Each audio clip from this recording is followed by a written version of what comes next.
My New Year's resolution is going to sound really weird, people, but it's don't start any companies.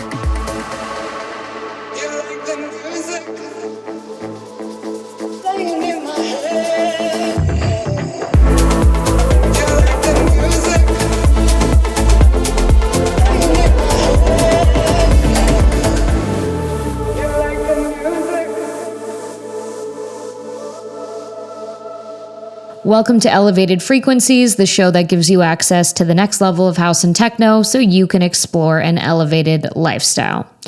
Unless you've been living under a rock, you know that house music icon Claude VonStroke recently announced his departure from the genre to go back to his roots, bass music, and his real name, Barclay Crenshaw.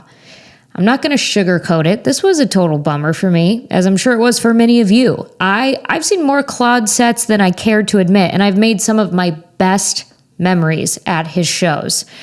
But, and not that my opinion as just one fan means much, I do respect the hell out of him for this decision because he knew it wasn't going to be popular, but he did it anyway. He's walking away from a massive brand that he built off his back to pursue what made him fall in love with music in the first place. I am so excited for you guys to hear it all, the good, the bad, and the ugly, directly from him. Enjoy this conversation. Let's get right into it. You made this big announcement just a couple months ago. I think it was like at the end of November. How are you doing? Like, how are you feeling right now? I feel great. I feel, I'm not going to say that I was trapped, but I do feel a sense of freedom, and I'm just doing exactly what I want to be doing, and it's really awesome. That is really awesome. A big theme of this show is people end up not being in alignment with like why they started their music careers. Yeah.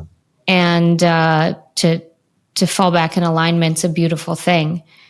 So I was told that you went on like this journey, like a wellness kind of exploring your creativity journey to help you finalize this decision. I'm curious what that entailed.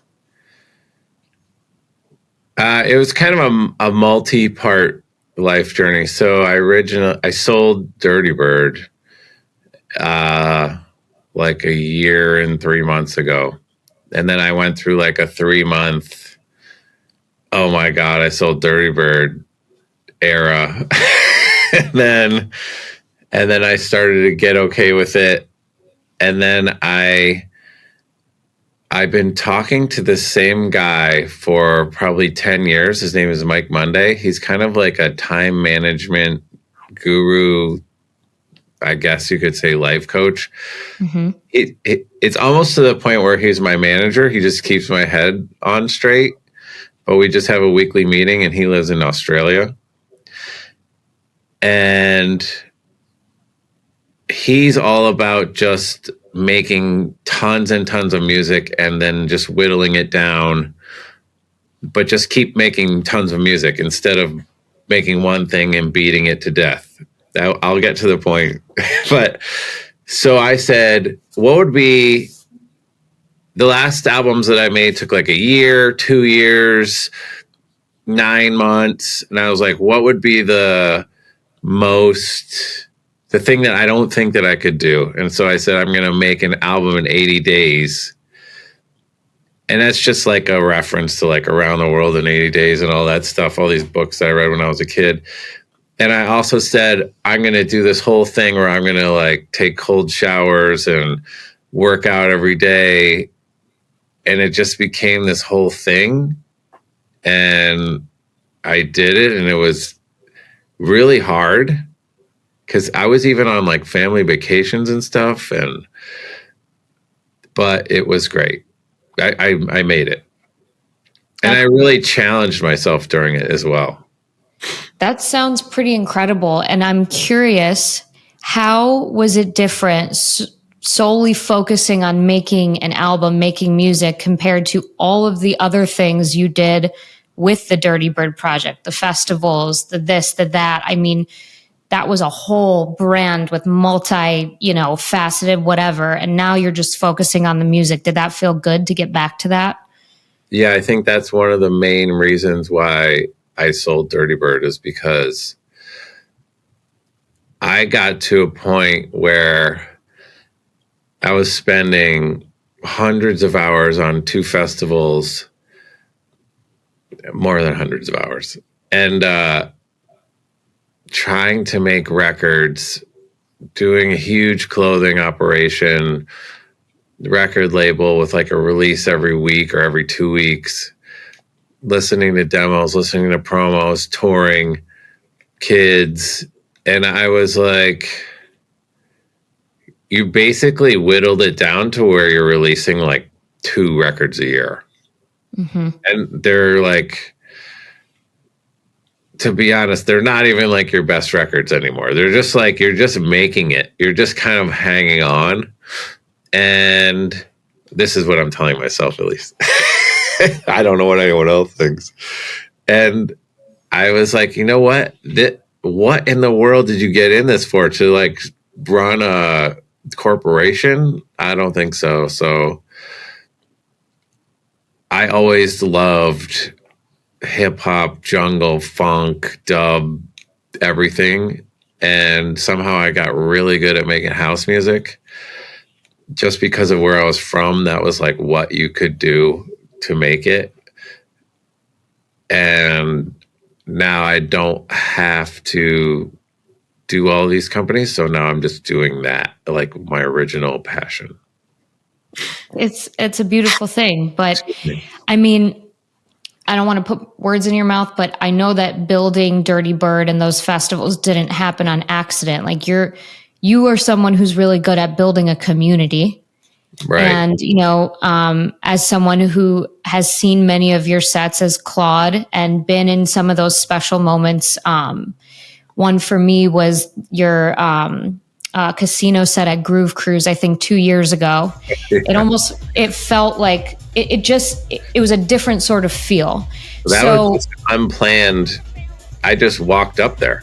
I remember we saw it, and it was the best set of the weekend, if I do say so myself. And that's always the way it goes. Just completely random. I'm walking by. They go, "Hey, do you want to go on?" I'm like, "Oh, this looks fun," and then it just, that's what happens. It was, and it felt like a community. I mean, everybody was sharing in this special moment of, this wasn't planned. I can't believe we get to see this. And so that's something that you're naturally good at. And so I'm sure there's I know that, there's a lot of stress with running a brand like that, but I'm sure you have some happy moments and, you feel good about what you did. I mean, Dirtybird Camp Out is the greatest thing. Greatest life achievement ever, as far as I'm concerned. That is just like my favorite festival, and really was incredible. It's just so hard to execute. Mm-hmm. But all the things we were doing there, like the weird shows and like performances that aren't music and the games and all these things, that's how you really get beyond just people listening to music, even like where they're making friends and becoming. There's so many people that come up to me and say that they became friends at Dirtybird, and now they're still their best friends like 10 years later. I love hearing that. At the same time, it's so hard to execute that I really just wanted to see what would happen if I spent one full year and didn't do any of that stuff. Like none of the extra stuff. My New Year's resolution is going to sound really weird, people, but it's don't start any companies. Damn, that's some overachiever shit. Yeah, I respect it. And so I'm not as curious about what the feedback has been, but I'm curious how you are handling it. I'm handling it really well because I I'm so focused that it almost, I mean, of course it matters what the feedback is, but to me, all that matters is that I'm doing it and I'm putting in the work and I'm making myself do really uncomfortable things that I wasn't doing before. So like nobody knows this yet. I'm actually going to make myself super accountable right now, which is like one of the things where everyone makes like, I'm trying to put myself in really kind of scary positions. So on this last album, I just went to London and I said, I'm going to get all these people in the studio with me. And it was terrifying. And I just made like 150 beats and I just went there and I just made it happen. And it was absolutely terrifying, but I did it and it turned out amazing because I just did it. Like I just went and put all my focus into it. And so my next one that no one knows that I'm doing, that I just decided that I'm doing yesterday, is I'm going to go to Atlanta and I'm going to do the same thing with like hip hop. And it's going to be fucking terrifying. And I'm going to go to Atlanta and I'm going to be fish out of water and it's going to be amazing. I hope. It could be a disaster, but I'm still doing it.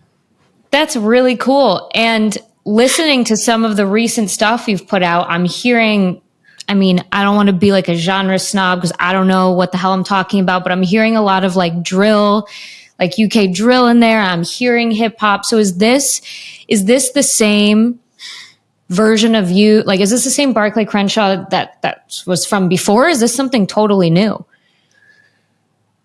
So every project just has its own personality. The first project, I actually went into the studio with live musicians and I was trying to recreate 90s hip hop with modern production. Mm-hmm. And that's kind of what the vibe of that project was. It was a little more lo-fi feeling, a little more like down-tempo-y. This project has a really strong UK tinge to it, but I think you're going to be super surprised when the whole thing comes out because, yeah, the first couple things were very grime influenced, but there's like full singing funk songs on this thing. And like, really, there's like ridiculous. You're going to be like, what is this? Really? I'm going everywhere. I think that's on brand for you, though. You're always one to surprise and do something different. I mean, no two sets of yours that I have seen as Claude have been the same. So I think that makes sense that you're doing that in this, new version of yourself. That's something that I'm really working on the Barclay stuff because it's so, it's exponentially harder to DJ at like 7 different BPMs. Yeah. And so previously my sets were a little more organized beforehand.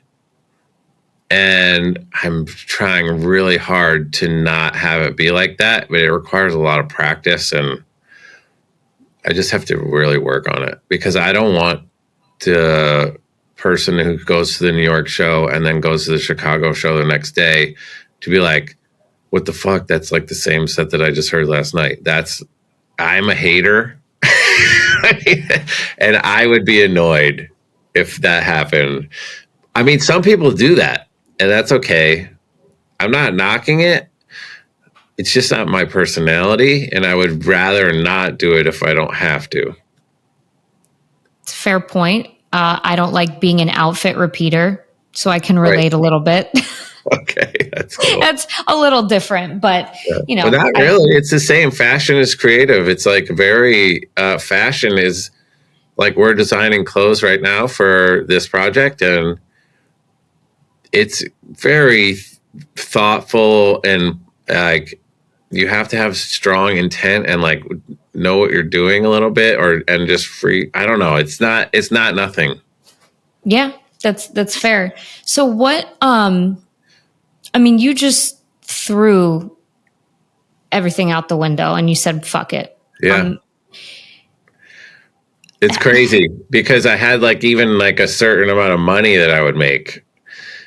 That's kind of what I was getting at. And I'm looking at like what I'm doing next, and I'm like, yeah, wow, the promoters are not on the same page as they used to be, but obviously not, because they don't even know what they're getting yet.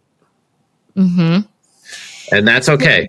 I'm taking the risk, and I actually think it's going to work out even better. I'm actually really optimistic because I am just that person that's going to work harder than you.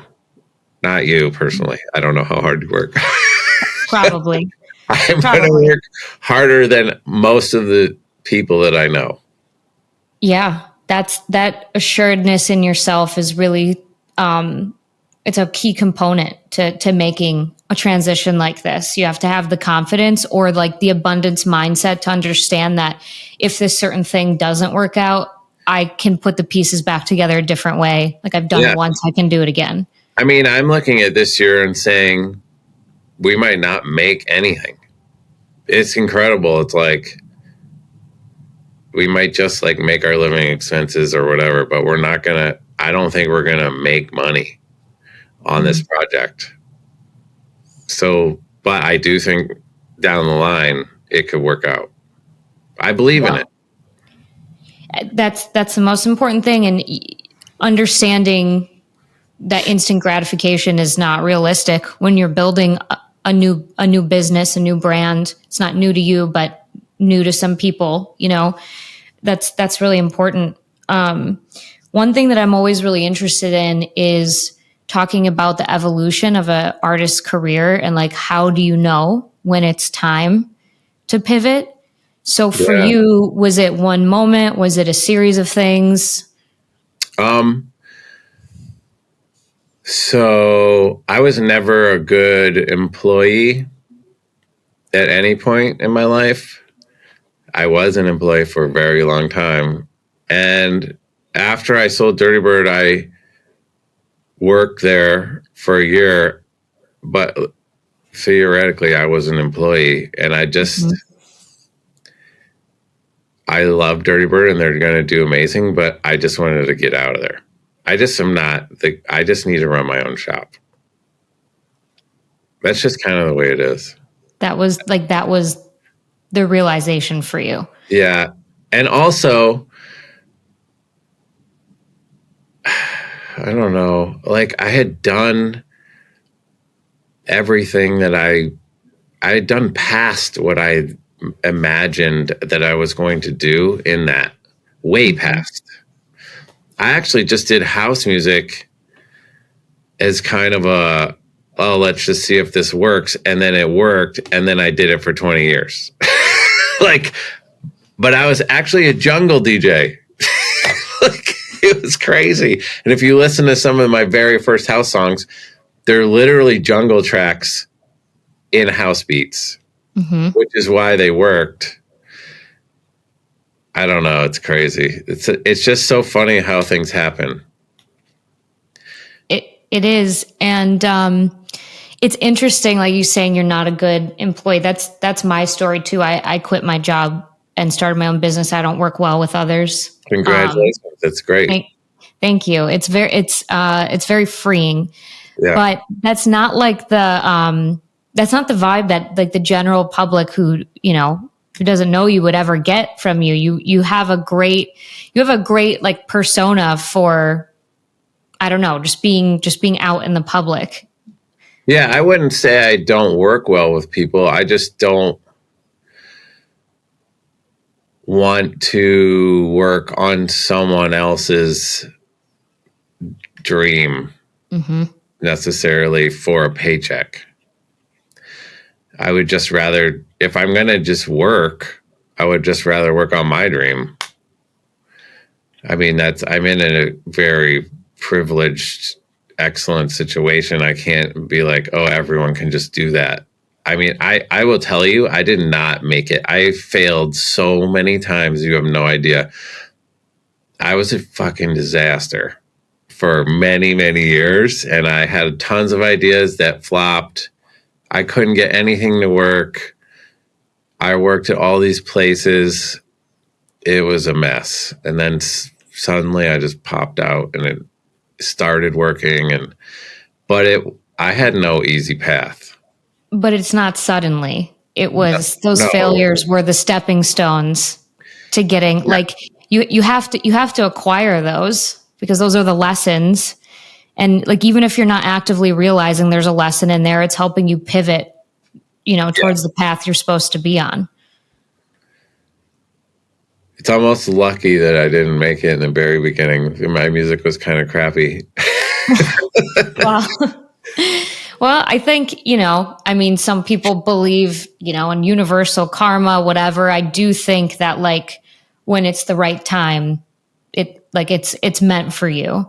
And I think that any artist needs to understand that failure is part of the journey. And like, you should be excited to get those losses because like, that means you're closer to your win. Yeah. I agree with that. Some losses I didn't learn anything from, but in some of them I did. Some losses are just actual losses. That's fair. I mean, you can't like without the lows, the highs don't seem so great, and you can't appreciate them as much. I think that's where I am now. I'm thinking you got complacent a little bit. You need to push into, I'll tell you, you're getting some good stuff out of me. So like, even when I wrote down my collab list, I wrote down a list of collaborations that I wanted to do. And I sat with it for a week and I was like, what are you doing? Everyone on here is like going to be super easy. They're all going to agree to it. I'm saying like nobody is, there's no difficult like scenario on here. And then I was like, what if you wrote down the real collab list and you were like, oh, like DJ Shadow, Offset, like the real collab list that you are scared to do. And then you went after that. And then I just said, fuck it. I'm going to do the real list. And I'm starting to put it together and who knows what's going to happen. But I think that being super scared is the key. If it's really scary, it's probably good. 100%. And I do believe in the power of like writing things down.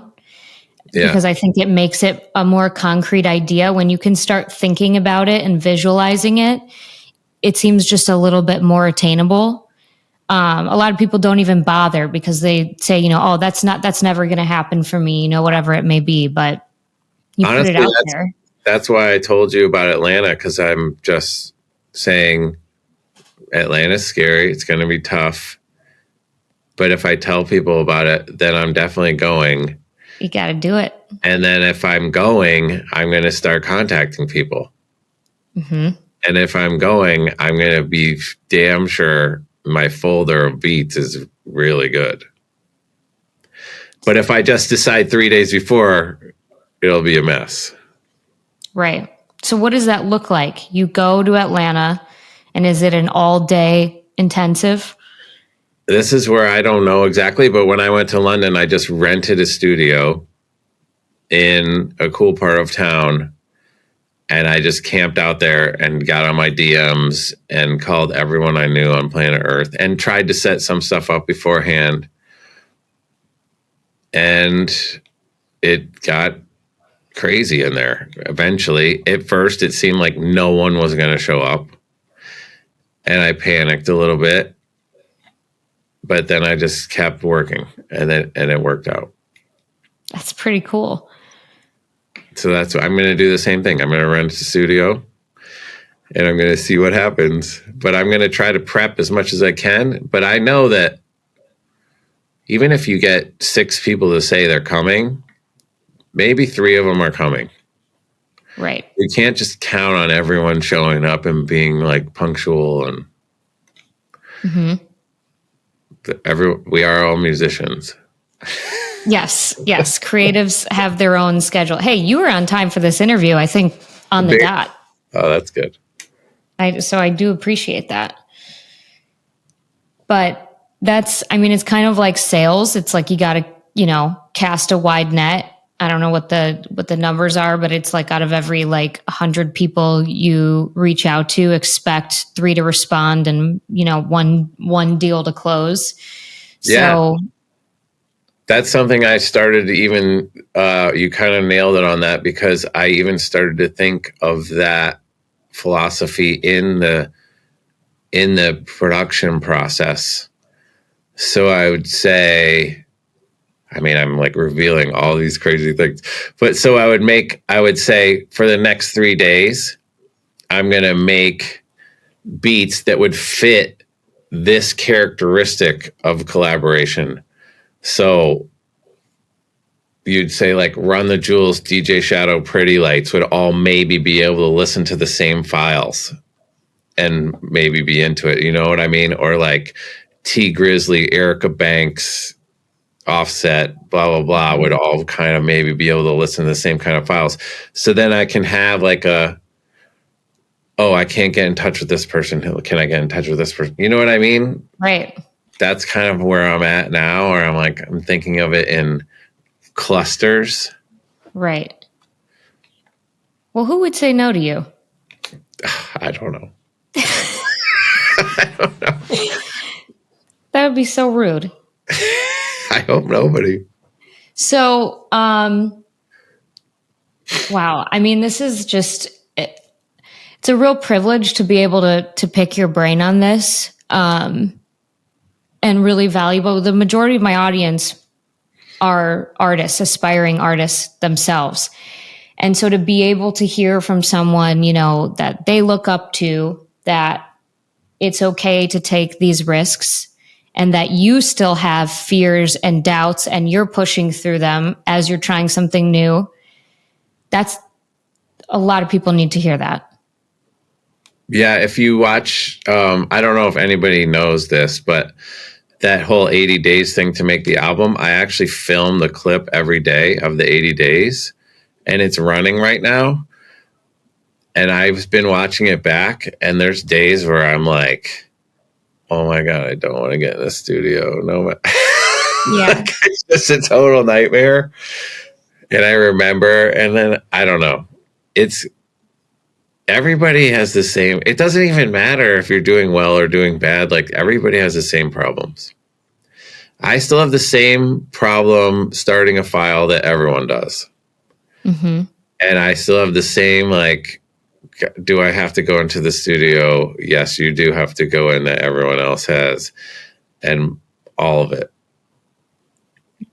Yeah, it's a universal human experience that nobody is above. And I love the authenticity and the honesty, because what we tend to see on social media and shit is people giving their highlight reel. I sure do. I do try to talk about some of the, things, ups and downs that I've been through. But for the majority of people, it's they just want to show what's working well for them. Yeah. That's kind of human nature. You just show it's like your resume or something. Mm-hmm. Yeah. Socials are complicated. I still don't know if I'm ever going to nail that, but I'm trying to get better at it. I'm trying to just put stuff up that is interesting now. Before I was just putting anything up, and now at least I'm let's actually serve the people that are following us and just give them stuff that they might actually like. Yeah. Instead of just putting up every fucking show clip. Yeah. Well, those are fun too. Yeah. But yeah. Because you have built this community of people who are interested in you as an artist, but also as an experienced creator and someone who's given them these lasting memories. So it's cool that you're trying to give them a little bit more value. Yeah, I'm trying to give away a lot of things and think about it more like that. It's not all about me. It's just, can I make someone's day 5% better by just giving them something that I don't know. Just even if it's just like a DJ mix or anything. Yeah.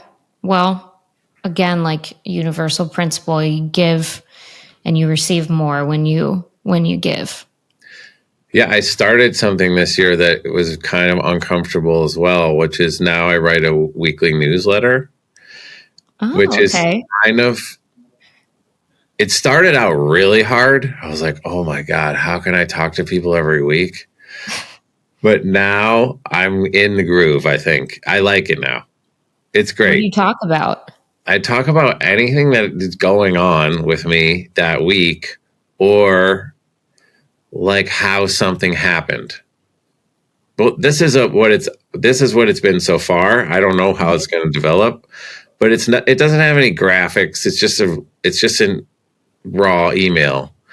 And I basically tell a story or talk about something that's happening, and then usually give something away, like a mix or a track that's unreleased, or I just link to the music video or something. So there's always something in there. If you like what I'm doing, then it's a great thing to sign up to. If you are like, oh, a weekly email is going to annoy me, then it's probably not for you.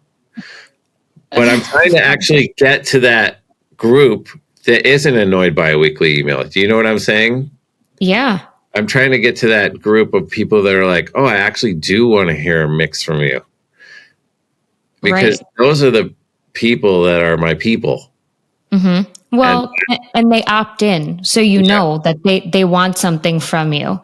Right. So I took the Dirtybird list was like sprawling. Mm-hmm. And then I was doing like, hey, do you want to come? I didn't just opt everyone in. Right. I said, do you want to come over here because this is what's happening over here? So my list is smaller. Right. But at least I know that they're in there. Yeah. It's like the having, I've talked about this on the show before. Is it more valuable to have 10 people who really, really love what you're doing, or 100 people who are just spectators, know, and lurkers? And those 10 people they will go to the end of the earth for you. They'll go to all your shows. Like, they'll support you no matter what. That's way more valuable. Yeah. I mean, we've had this conversation even in our office. My day-to-day manager's like, we're sending too many emails. And I'm like, no, we're not. Mm-hmm. Because if you think you're getting too many emails, then this isn't your group. Right. We're actually talking to people that we hope want to hear from us. Absolutely. And there are, like I said, they opted in. They're eager to see what you're doing now. I mean, everything is shiny and new. Like, nobody knows what to expect, if what your shows are going to be like, how they're going to be different. And so there's a lot of excitement there. And then getting the glimpse at like you as a person, it's always fun to see, how your favorite artists are when they're not on the clock. Yeah. Yeah. So maybe you should sign up for it. I will. I was going to say, I'm going to do it after this call. I absolutely will. I haven't written this week yet, but I think I'm going to give away the Wakan mix from last year that people have been asking for. Cool. Well, anyway. I think it's great that you're doing that. There's not a lot of artists, to my knowledge, that have them. And I know it's a pain in the ass because I have one too. And mine's like a really short one. It's like a journal prompt a week. And sometimes I forget and I'm like, oh. But I don't know. It's a pain in the ass to remember to do it. So props to you. I mean, it's weekly, and I've been trying to just like process wise, just to give you some insight. I've been trying to figure out, like, how, I don't know if you know what I'm talking about, but basically when I was just flailing before, like, we got to do everything. Mm-hmm. Why isn't our TikTok massive? Blah, blah, blah. You know what I mean? So then this year I was like, what can we do that isn't just so extremely stressful where there isn't a fire alarm every day. And so I just wrote down a list of like 7 or 8 things. And I'm like, if we can just do these 7 or 8 things every month and release a track every 6 weeks, we can achieve this. And it's better than what we were doing before, where we were like, oh my God, Facebook just started shops or whatever. Do you know what I mean? Right. So it's like, my thing is, I'll write a weekly newsletter.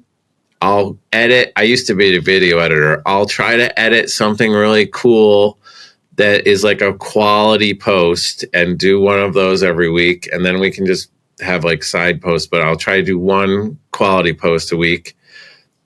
I'm going to do one limited clothing item a month, but then have like a regular shop. And then one super content piece a month, which is like a filmed DJ set or a music video or unreleased EP. And that's it. And a music release every 6 weeks. Yeah. I mean, that is enough. That's a lot of work. That's a lot. But it's not an unachievable list. It's not like, and I'm going to be the best TikTok star, and I'm going to be this, and I'm going to join the Olympic decathlon team, and I'm going to get Monster Energy drink sponsorships, and like, I'm just and trying to keep it to a manageable. Totally. And so what I do. My day job is I'm a branding consultant, and that is something that I preach to every client that I bring on. I said, this bank client, you don't need to be on TikTok. Okay. You're a bank. You don't need to be on TikTok, and this personal stylist, like why you don't need to be on Twitter because people are going to Twitter for news. You just need to pick a few things that you can do really, really well and focus on those, and you'll experience exponential growth just from doing that. And I mean, this is exactly synonymous with how we started the conversation of you just focusing on your music, right? It's all about simplifying. It's like during the pandemic, I tried to trade stocks. and then I was like, what are you doing? Like, you're not good at trading stocks. That's so funny. You should just make more music.